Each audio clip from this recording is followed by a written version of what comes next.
तो आइए अब जानते हैं बैलेंस शीट के बारे में कि बैलेंस शीट क्या होती है। तो सिंपली यहाँ पे डेफिनेशन लिखी है, पहले उसको पढ़ते हैं, उसके बाद मैं आपको समझाऊंगा कि बैलेंस शीट क्या होती है। तो a balance sheet is a financial statement that list an organisation assets and liability. As simple as that, अगर मैं इसे पानी की तरह समझाऊँ आपको, तो यार यहाँ इस बैलेंस शीट का मतलब सिर्फ यही होता है कि ये एक फाइनेंशियल स्टेटमेंट, ऐसा फाइनेंशियल स्टेटमेंट है जो कि ऑर्गेनाइजेशन की, किसी भी ऑर्गेनाइजेशन के सारे एसेट्स और लाइबिलिटीज़ को लिस्ट करता है। ठीक है, वो बताता है कि आपके ऑर्गेनाइजेशन में, आपकी ऑर्गेनाइजेशन के पास कितने एसेट्स हैं और कितनी लाइबिलिटीज़ हैं।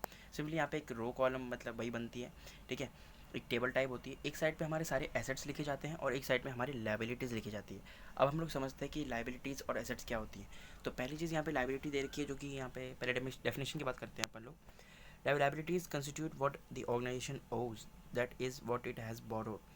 तो सिंपली अगर मैं आपको इन द अगर हमारे पर्सपेक्टिव से बात करें, जैसे जैसे आप और मैं हैं, तो आपके लिए और मेरे लिए लाइबिलिटीज़ क्या होंगी और एसेट्स क्या होंगे, मैं आपको बताऊं। एसेट्स वो चीज़, वो सारी चीज़ होंगी एसेट्स जो आपकी जेब में पैसा डालती हैं, और लाइबिलिटीज़ वो चीज़ होंगी जो आपकी जेब से पैसा निकालती हैं। ठीक है, समझ में आ गई बात? दोबारा से बोलता हूँ। एसेट्स सारी वो चीज़ें होंगी जो आपकी जेब में पैसा डालती हैं। ठीक है, आपकी जेब में पैसा डालती हैं, लेकिन लाइबिलिटी सारी वो चीज़ें जो आपको खर्च करवाती हैं, जो आपकी जेब से पैसा निकलवाती हैं। ठीक है, तो यहाँ पे सिंपली लाइबिलिटीज़ एक ऑर्गेनाइजेशन के लिए भी एज ए सेम एक्ट करती है, जैसे हमारे लिए करती है।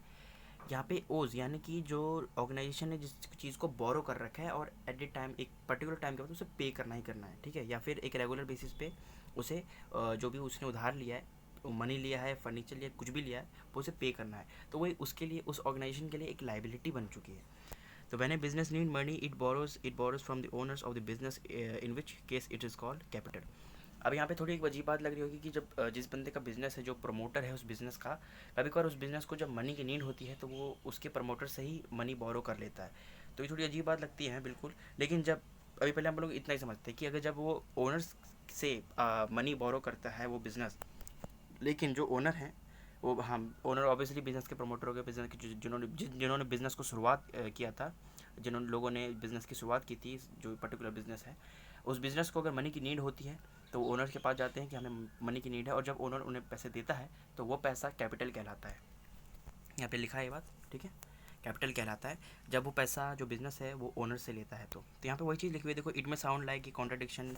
ठीक है, यहाँ पे तो it may sound like a contradiction in terms to borrow from the owner, and however for accounting purpose the owner is considered an independent and distinct from the organization। तो यहाँ पे सिंपली क्या लिखा है, कुछ नहीं लिखा कि ये बहुत, हाँ ठीक है, अजीब बात लगती है देखो थोड़ी सी, लेकिन जो अगर जब हम अकाउंटिंग पर्पस की बात करते हैं तो ओनर को बिज़नेस से थोड़ा अलग समझा जाता है, मतलब एज ए इंडिपेंडेंट पर्सन समझा जाता है, जो बिज़नेस को लोन की तरह वो पैसे दे रहा है। ठीक है, बस यहाँ था ये बात। अब बात कर लेते हैं यहाँ पे क्या लिखा है कि it also borrows from the outsider which is called loan. बिल्कुल बाहर से लेगा तो वो लोन कहलाएगा। ठीक है, जो कि उसे बाद में एट ए कोई पर्टिकुलर टाइम के बाद उसे पे करना होगा उस ऑर्गेनाइजेशन को, तो वो उसके लिए एक लाइबिलिटी हो गई। तो लोन यहाँ पे और उस ऑर्गेनाइजेशन के लिए एक लाइबिलिटी हो गई। ठीक है, this is why both the owners as well as the outsider contributions are reflected on the liability side of the balance sheet. बिल्कुल वही बात लिखी है यहाँ पे, और लोन्स और जो भी बाहर से या फिर ओनर से लिया गया सब कुछ पैसा एज ए लाइबिलिटी कंसीडर किया जाता है, क्योंकि बाद में उसे पे करना है। बात करते हैं अदर लाइबिलिटीज़ की। अदर लाइबिलिटीज़ को हम करंट लाइबिलिटीज़ भी कहते हैं, which include creditors, amount payable, suppliers and vendors, bank overdraft. तो ये सब चीज़ें हमारी करंट लाइबिलिटीज़ में आ जाती हैं, जिनको हम अदर लाइबिलिटीज़ भी कहते हैं। यहाँ पे गोल्डन स्टेटमेंट क्या है, यहाँ पे top line is merely a means toward achieving an end, and the end is to have a healthy bottom line. तो यहाँ पे कुछ नहीं है, हमने पिछली वीडियो में टॉप लाइन और बॉटम लाइन के बारे में बात कर ली है। इसको अगर आप पिछली वीडियो जिन्होंने नहीं देखी उसको वो आप देख लें। पिछली वीडियो हमारी प्रॉफिट एंड लॉस अकाउंट पे थी, जिसमें मैंने आपको टॉप लाइन बॉटम लाइन समझा दिया था। तो ये आपको समझ में आ चुका होगा, अगर आपने वो वीडियो सही से देखी है तो, या फिर देखी है तो बिल्कुल आ जाएगा।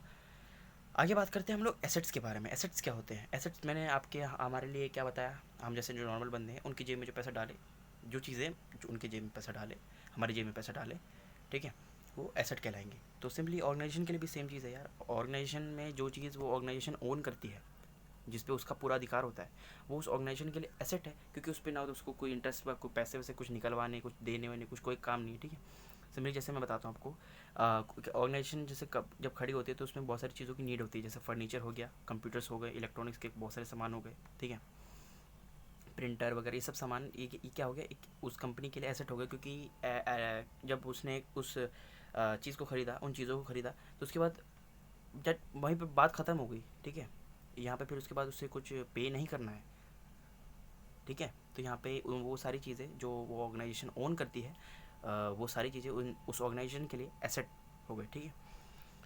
तो यहाँ पे फिक्स्ड एसेट इन्हीं को कहा जाता है। यहाँ पे देखो ये डेफिनेशन पढ़ लेते हैं हम।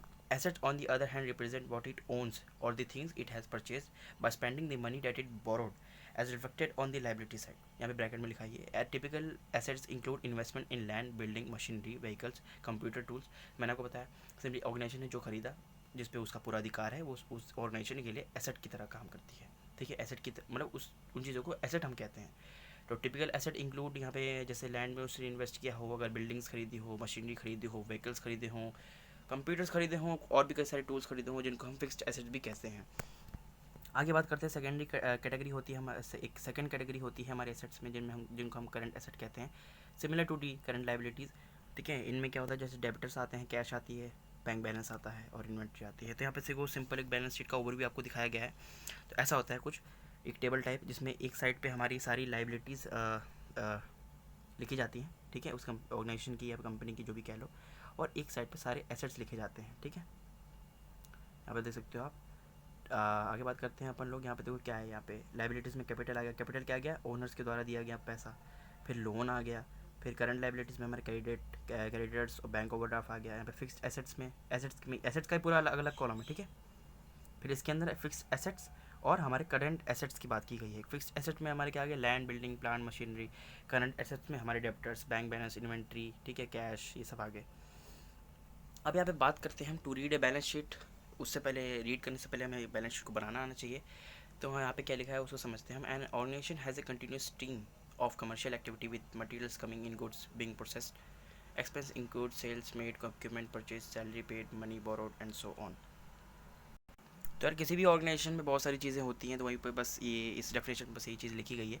बहुत सारी चीज़ें होंगी, उस ऑर्गेनाइजेशन ने कभी बार जब ज़रूरत पड़ने पर मनी बोरो किया होगा, सैलरी देता होगा वो ऑर्गेनाइजेशन अपने सारे एम्प्लॉयज़ को, ठीक है, इक्विपमेंट भी परचेज करता होगा। तो ये सारी चीज़ लिखी है, इतनी इंपॉर्टेंट नहीं, आगे बढ़ते हैं हम लोग। It is a legal requirement that every organisation should prepare a profit and loss account and balance sheet at least once in year.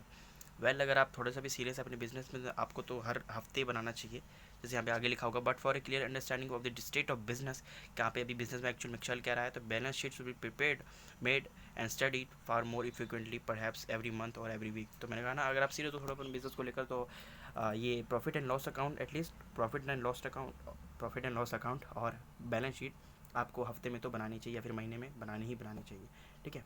क्यों बनानी चाहिए, ताकि आपको स्टेट ऑफ बिजनेस पता चलता रहे। अब यहाँ पे देखो क्या लिखा है, evaluating the financial health of a business by understanding and reading its balance sheet is an essential skill for all the key employees of an organisation. किसी ऑर्गेनाइजेशन की अगर फाइनेंशियल हेल्थ जाननी है आपको, तो एटलीस्ट आपको बैलेंस शीट तो read करनी ही चाहिए, ठीक है। और रीड करने से पहले बैलेंस शीट आपको बनानी आनी चाहिए। तो अभी हम लोग उसके बारे में भी जानेंगे। But is it also necessary that they should know how to make this statement. अब यार यहाँ पे मैंने कहा कि बैलेंस शीट रीड करने से पहले आपको बैलेंस शीट बनानी आनी चाहिए, लेकिन अगर आप कंपनी के सीईओ, तो एटलीस्ट आपको रीड करना तो आना ही चाहिए, ठीक है, बनाना भी आना चाहिए, क्योंकि इंपॉर्टेंट बात होती है। क्योंकि अगर सीईओ को बैलेंस शीट बनाना, रीड करना दोनों ही नहीं आता, तो फिर यार मतलब बेइज्जती वाली बात हो जाएगी थोड़ी सी, ठीक है। लेकिन डैट इज़ वाई हमारे पास अकाउंटेंट बैठे हैं बैलेंस शीट बनाने के लिए। आपको बनाने की कोई ज़रूरत नहीं है, लेकिन एटलीस्ट आपको रीड करना आना चाहिए बैलेंस शीट, आपको पता चलता रहे कि बिज़नेस में चल क्या रहा है। तो यहाँ पे लिखो, यहाँ पे क्या, in an organisation it is the responsibility of the accountant. बिल्कुल अकाउंटेंट की रिस्पॉन्सिबिलिटी ये सब बनाना, ठीक है, फाइनेंशियल स्टेटमेंट सारे रिकॉर्ड करना, बनाना। देखिए, सीईओ को एटलीस्ट बस रीड करना आना चाहिए। अगर सीईओ को रीड करना भी नहीं आएगा, तो फिर भाई उस सीईओ का फिर लग रहा है लॉन्ग टर्म में फिर वो सीईओ नहीं रह पाएगा, ठीक है। आगे बढ़ते हैं हम लोग। Sooner or later everyone realise that their ability to lead successful business largely depend on their ability to read balance sheet. तो ये चीज़ लिखी है, लीडर्स को एटलीस्ट जो लीडर है, उस प्रमोटर हैं उस कंपनी के, प्रमोटर क्या होगा, जिन्होंने बिज़नेस को स्टार्ट किया था, ठीक है, सिंपली। तो उनको एटलीस्ट बैलेंस शीट को रीड करना तो आना ही चाहिए। यहाँ पे देख लेते, पढ़ लेते थोड़ा इसको। यहाँ पे गोल्डन स्टेटमेंट को क्या लिखा है यहाँ पे, सॉरी, और ये क्या हो गया। तो इस डब्बे के अंदर भी, हमारी ये जो डब्बा है हमारा, इसके डब्बे के अंदर भी सिंपली वही बात कही गई है कि जो हमारा कोई भी जो बिज़नेस रन करते हैं, सारे लोग जो लीडर्स हैं हमारे, उनको एटलीस्ट बैलेंस शीट को रीड करना तो आना ही चाहिए, ठीक है। हम लोग फिर से खो गए, पता नहीं नीचे क्यों चले जाता है ये हमारा स्क्रॉल बार। तो सिंपली यार इस वीडियो में हम लोगों ने बैलेंस शीट के बारे में थोड़ा जाना, ठीक है। अगले वीडियो में मैं आपको समझाऊंगा कि बैलेंस शीट को बनाते कैसे हैं, ठीक है। और थोड़ा बहुत ये भी हम कवर कर लेंगे। यहाँ पे जो लिखा हुआ है, यहाँ से मतलब स्टार्ट करेंगे अपन लोग, तो मिलते हैं यार उस वीडियो में, तब तक के लिए क्या करूँ, गुड बाय।